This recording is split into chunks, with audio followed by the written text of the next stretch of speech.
Hi, welcome back to my channel. So if you're new here, my name is Ciara. I'm a mom to 2 young children and I run this YouTube channel and also the blog myfussyeater.com. Now today I want to talk all things fussy eating. It's a hot topic in the press at the moment. You may have seen that the chef Gino D'Acampo made some quite disparaging remarks about parents of fussy eaters earlier this week. Rather than go into that or kind of, talk about the blame or who's to blame for fussy eating, I want to share with you today my top tips for actually dealing with fussy eating. So practical tips that all parents can adopt. So my first tip is to just try to relax and not get stressed about the situation. Most parents admit that they deal with fussy eating at some stage in their child's life, whether that be at weaning stage, a fussy toddler, or an older child that's starting to develop picky eating habits. So don't worry, you're not alone in the situation. Obviously, if you feel that it's something that's affecting their health, if they're really not getting either enough food or enough nutritious food, then please do go speak to your GP, pediatrician, your health visitor, and they will always talk this through with you. But otherwise, please just try to relax and don't blame yourself, despite what Gino says.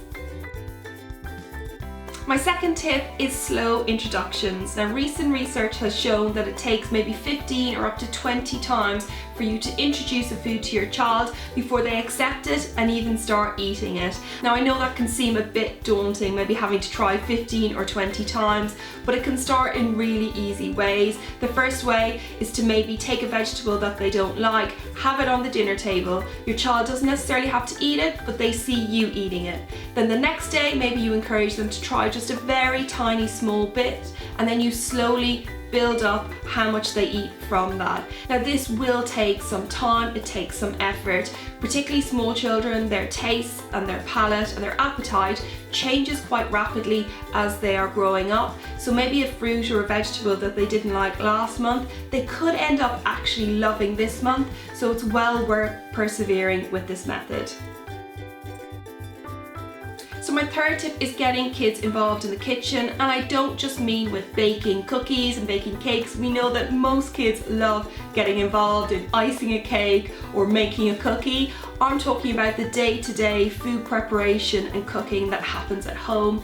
Toddlers around the age of 2 and 3 start to exert signs of independence and they try to control elements of their life. Obviously, there's not much they can control at the age of 2, so a lot of times they will turn to food and they'll try to control how much or the type of food that they are eating, despite the fact that they might have previously been a really good eater. So how we counteract that is to bring them into the kitchen with us and give them an element of choice. So let them choose maybe 1 or 2 vegetables that they can have with their meal, maybe let them choose their pudding, maybe choose some fruit, and just generally get them involved in the cooking process. Let them be with you when you're chopping veg, talk to them about what's happening, how you're cooking, what you're cooking, and you may find that they will actually become a lot more interested once the food reaches the table.